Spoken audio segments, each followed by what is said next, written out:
Olá, queridos irmãos e amigos que acompanham a Constante TV, a Web TV da Igreja Batista Constantinópolis. Estamos iniciando mais um programa, esse programa intitulado CGC, Crescendo na Graça e no Conhecimento. É também o nome da nossa escola bíblica, Crescendo na Graça e no Conhecimento de Deus. Nosso objetivo é que juntos nós possamos aprender mais sobre Deus e possamos crescer no seu conhecimento. Conhecimento que transformará a nossa vida de acordo com a revelação da palavra de Deus. Nos acompanhe, então, a cada programa para que você cresça também na graça e no conhecimento do Senhor. Traga sempre papel e caneta e juntos vamos caminhar na busca de conhecer mais a Deus e que esse conhecimento verdadeiramente transforme a nossa vida. Nós estaremos estudando durante alguns programas sobre o tema cosmovisão cristã. O que é ter uma cosmovisão cristã? Qual a necessidade de ter uma cosmovisão cristã? Nós aprenderemos durante alguns programas a importância de entender a realidade, de perceber a realidade e entender a realidade a partir da interpretação bíblica, a partir dos ensinamentos do Senhor, dos mandamentos do nosso Deus, como Ele nos prepara, como o Senhor nos prepara para que nós possamos enfrentar, para que nós possamos lidar com a realidade da nossa vida. Nós vivemos fases diferentes na nossa vida, nós vivemos momentos diferentes na nossa vida. Por vezes nós somos surpreendidos por situações e até mesmo tragédias, coisas que mudam a nossa vida de uma hora para outra. E nós precisamos estar preparados para isso. Nós precisamos olhar para o mundo, para as coisas que acontecem no mundo e entender isso também de uma forma bíblica. Entender isso a partir da revelação da Escritura. Então fique conosco, assista o nosso programa, acompanhe aí os horários em que o programa estará acontecendo, coloque na sua agenda e vamos juntos crescer na graça e no conhecimento do nosso Deus. Vamos ler um texto bíblico, irmãos, que vai fundamentar então tudo aquilo que nós vamos estudar durante o nosso programa. Romanos capítulo 12, versos de 1 a 3, é o texto base do nosso programa de hoje. Portanto, irmãos, exorto-vos pelas compaixões de Deus, que apresenteis o vosso corpo como sacrifício vivo, santo e agradável a Deus, que é o vosso culto racional. E não vos amoldeis ao esquema desse mundo, mas sede transformados pela renovação da vossa mente, para que experimenteis qual seja a boa, agradável e perfeita vontade de Deus. Porque pela graça que me foi dada, digo a cada um dentre vós, que não pense de si mesmo mais do que convém, mas que pense de si com equilíbrio, conforme a medida da fé que Deus repartiu a cada um.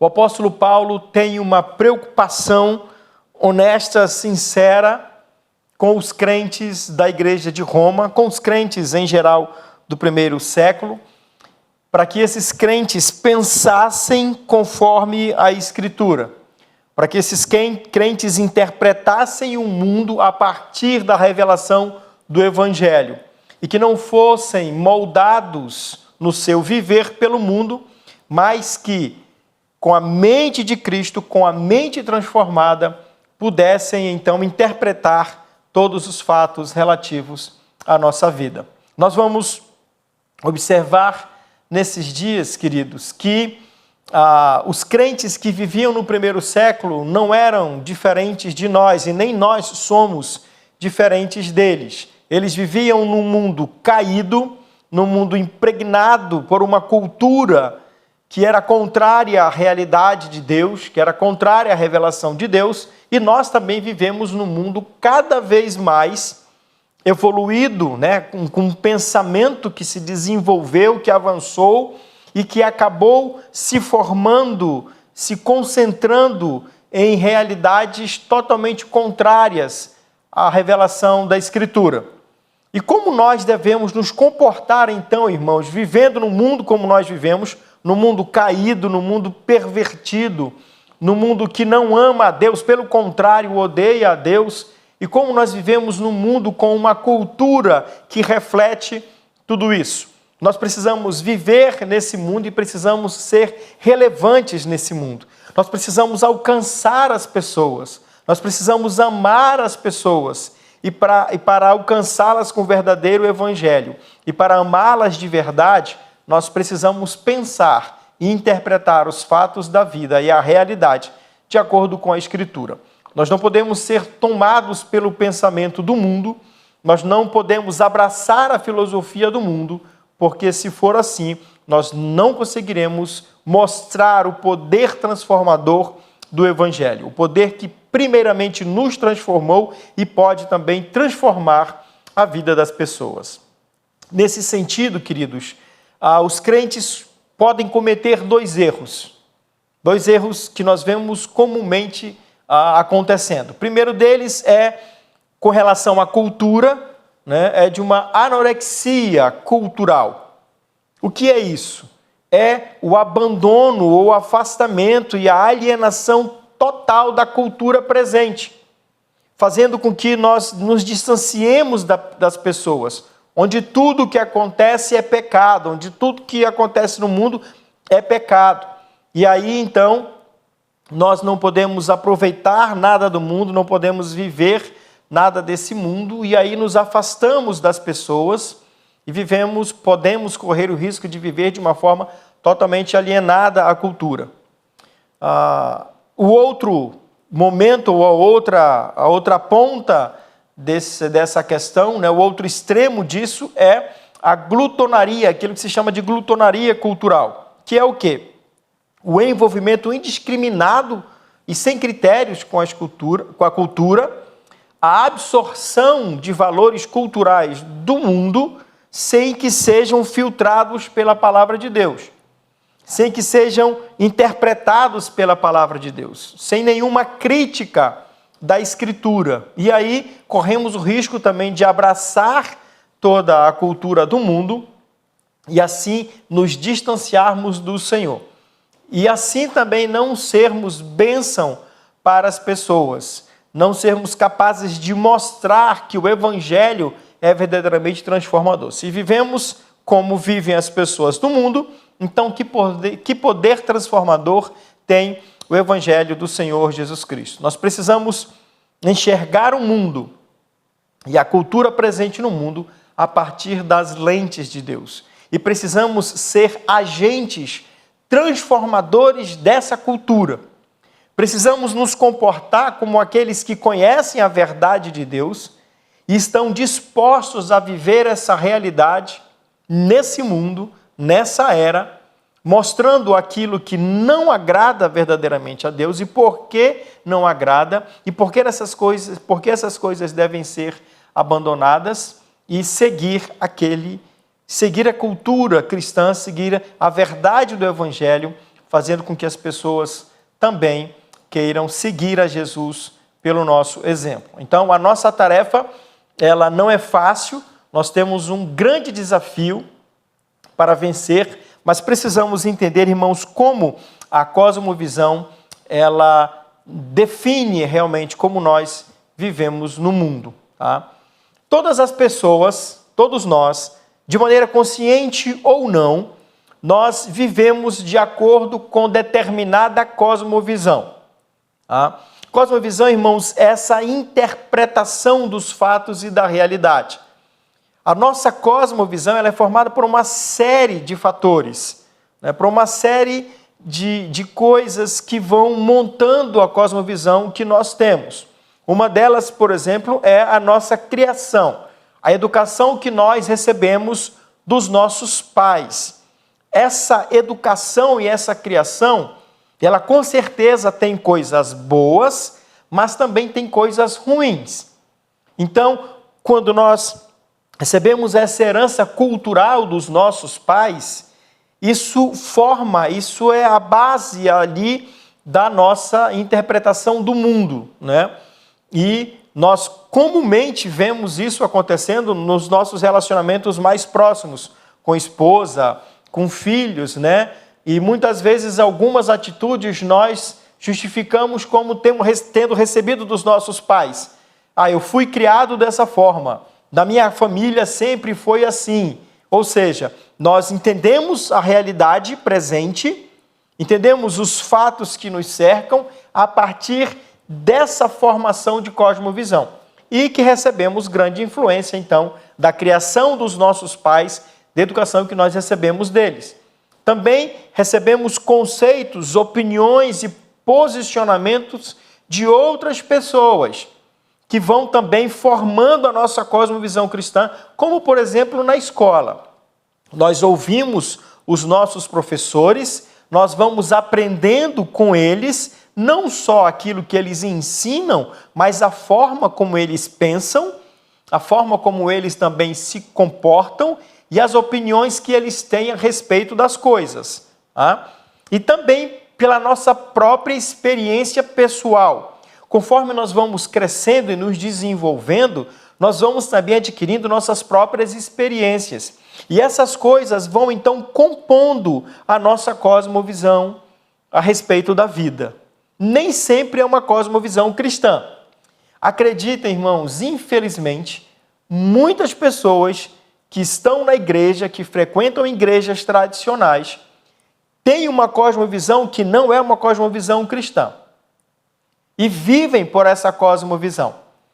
E muitas vezes elas até rechaçam a verdade bíblica, conceitos que a Escritura traz a respeito da vida, porque essa herança dos pais, essa herança da escola, de amigos e de formação é muito forte na vida delas. E por vezes, então, elas abandonam os conceitos bíblicos porque não conseguem admiti-los, porque são contrários a tudo aquilo que elas aprenderam durante a sua vida. Então, nós precisamos interpretar todas essas coisas, a educação que recebemos dos nossos pais, a influência dos professores, a nossa própria experiência pessoal, precisamos trazer tudo isso para a Escritura e entender a nossa cosmovisão a partir, então, da palavra. Nós vamos para um rápido intervalo, mas não saia daí, fique conosco, nós já nos encontraremos novamente. Estamos de volta com o nosso programa CGC, Crescendo na Graça e no Conhecimento. Como dissemos no primeiro bloco, papel e caneta, vamos anotando e vamos aprendendo mais sobre Deus, sobre a vontade do Senhor para a nossa vida. Temos estudado sobre o tema da cosmovisão cristã e como esse tema é importante para os nossos dias.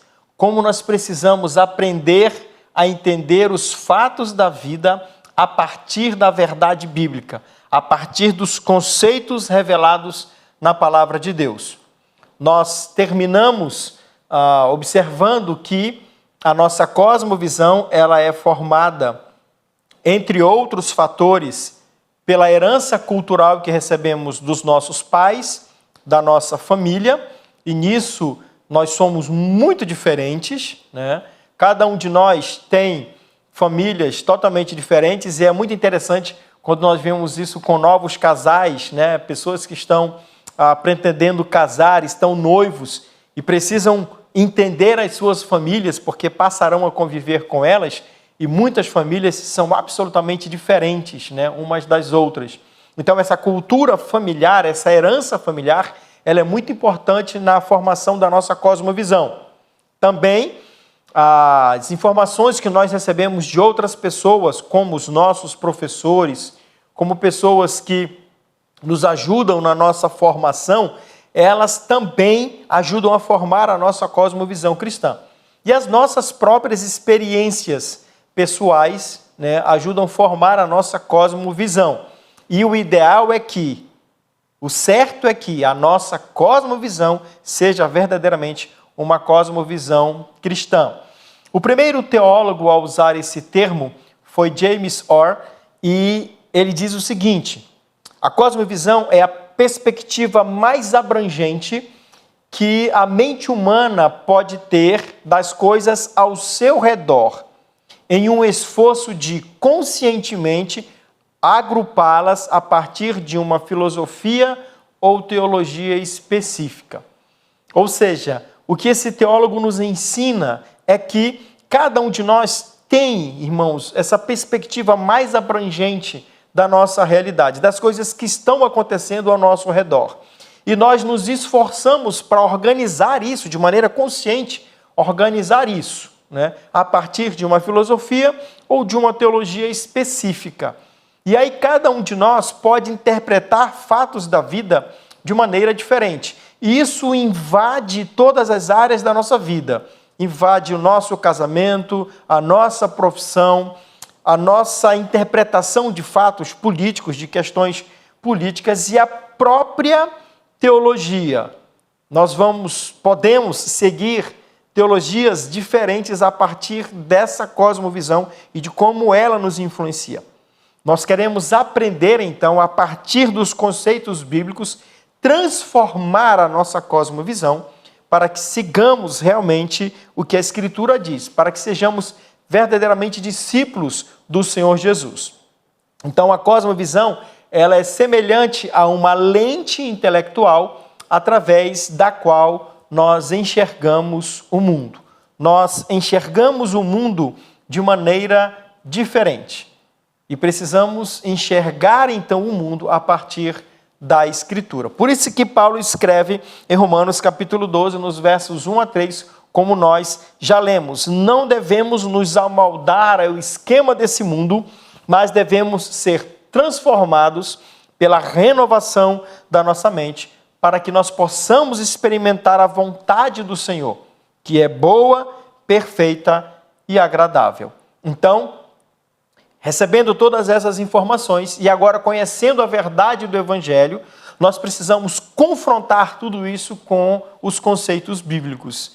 E o nosso desafio é viver de acordo com os conceitos bíblicos, de acordo com aquilo que a Escritura nos revela. Então, essa lente intelectual que nós temos, que é a cosmovisão, através da qual nós enxergamos e interpretamos a realidade e os fatos ao nosso redor, ela vai se deparar, ela vai tentar responder a uma série de questões que a filosofia tenta responder também ao longo dos séculos, né? De onde nós viemos, quem realmente nós somos, as coisas foram criadas ou elas evoluíram, né? O mundo foi criado ou ele é autônomo, quem realmente nós somos como seres humanos, o que significa ser um humano, né? Como é que nós vivemos a vida humana de maneira plena ou pelo menos de uma maneira mais objetiva e mais satisfatória? Nós podemos realmente conhecer as coisas, conhecer os fatos que estão ao nosso redor? Como é que nós entendemos verdadeiramente o que é certo e o que é errado?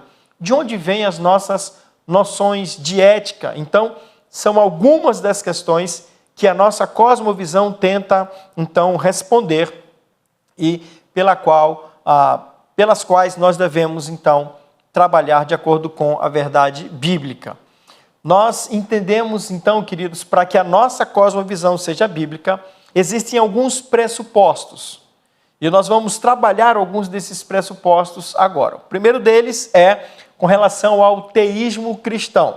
Nós precisamos crer em Deus e na revelação de Deus. O teísmo cristão, então, ele é a crença de que há um Deus, um único Deus, transcendente, que criou o universo, que criou todas as coisas. Pode parecer uma definição simples, mas ela é um pressuposto essencial para que nós tenhamos uma cosmovisão cristã. Então, o primeiro ponto é: Deus existe, a existência de Deus. O primeiro pressuposto do teísmo é que Deus existe, que Ele é um ser pessoal, transcendente, que criou todas as coisas. Essa interpretação é o alicerce do teísmo, a crença na existência de Deus, e essa crença ela vai determinar a nossa visão e a nossa leitura das coisas do mundo. Existem pessoas que se dizem cristãs, mas que não creem verdadeiramente em Deus. Isso pode parecer algo absurdo, mas infelizmente a realidade de como essas pessoas interpretam o mundo, ela deixa clara as opiniões dessas pessoas, aquilo que elas falam a respeito dos fatos do mundo, evidencia que elas não creem verdadeiramente em Deus. No Deus Criador, único, superior, Senhor de todas as coisas, Criador do universo. Existe dentro do meio cristão pessoas que não creem nessa questão a respeito de Deus, nesse aspecto a respeito de Deus. E isso é muito complicado, nós precisamos tomar cuidado com isso. Nós cremos num Deus que criou todas as coisas, que ordenou todas as coisas no universo, mas não só isso, nós também cremos na revelação desse Deus.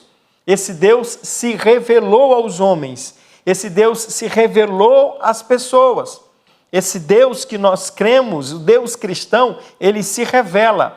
Ele tomou a iniciativa de se revelar, de se fazer conhecido às pessoas e de mostrar então a sua vontade aos homens. Francis Schaeffer diz que a resposta para isso é que a fonte de nosso conhecimento está no Deus que existe e que se revela. Então a nossa cosmovisão, ela parte desses pressupostos. Deus existe, ele é único e verdadeiro, ele é o Criador de todas as coisas e ele também se revelou.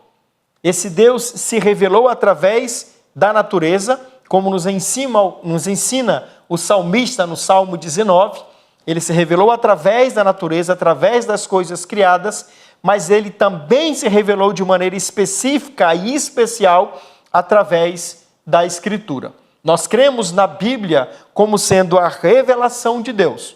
Nós cremos na Escritura Sagrada como sendo Deus falando com os homens, Deus se revelando aos homens. E esses dois pressupostos são fundamentais. Deus existe e Deus se revela. Deus se mostra aos homens. Deus fala sobre quem Ele é, sobre a sua natureza, sobre o seu propósito, sobre a sua vontade. E pensando na revelação de Deus, nós cremos no teísmo cristão que a Bíblia é inspirada, nós cremos na inspiração divina, nós cremos na inerrância, na infalibilidade da palavra de Deus e nós cremos na autoridade da revelação especial de Deus. Então, crendo em Deus e crendo na sua revelação, nós cremos que a Bíblia foi inspirada por Deus. Ela foi ditada aos homens em plena consciência, que inspirados como um sopro pelo Espírito Santo, trouxeram a revelação de Deus para nós. Nós cremos que a Bíblia é inerrante, que ela é infalível e que a autoridade dela, a autoridade do que está na Escritura é maior que qualquer outro pensamento humano, que qualquer outra filosofia humana, que qualquer outra ideia a respeito da vida. Nós cremos na Escritura e na sua autoridade para determinar aquilo que é real e aquilo que é verdadeiro. Aquilo que é bom e aquilo que é ruim. Aquilo que nós devemos abraçar como ideia de vida, como filosofia de vida, e aquilo que nós devemos absolutamente abandonar, segundo a revelação da palavra de Deus. A Bíblia foi inspirada por Deus, portanto, ela é infalível e ela é a última autoridade em questões de interpretação do mundo. Nós olhamos o mundo e interpretamos o mundo, interpretamos os fatos ao longo da história, os fatos presentes e o futuro a partir da revelação de Deus. ela é autoridade. Esse pressuposto, irmãos, ele é inegociável para os verdadeiros cristãos. A nossa cosmovisão ela é moldada e ela é testada pela Escritura. Ela tem autoridade para direcionar a nossa vida. Albert Worcester disse certa vez que, como cristãos, nós confessamos que as Escrituras têm a autoridade de Deus, que é suprema sobre tudo mais, sobre a opinião pública, a criação dos filhos, a mídia, em suma, sobre todas as poderosas forças em ação na nossa cultura, pelas quais nossa cosmovisão é constantemente moldada. Então, nós entendemos que a verdade de Deus é absoluta e ela deve ter autoridade na nossa vida. A revelação de Deus nos faz interpretar os fatos que nos cercam e nos faz interpretar esse mundo. Nos acompanhe no programa CGC, Crescendo na Graça e no Conhecimento. Nos encontraremos no próximo programa. Fiquem com Deus.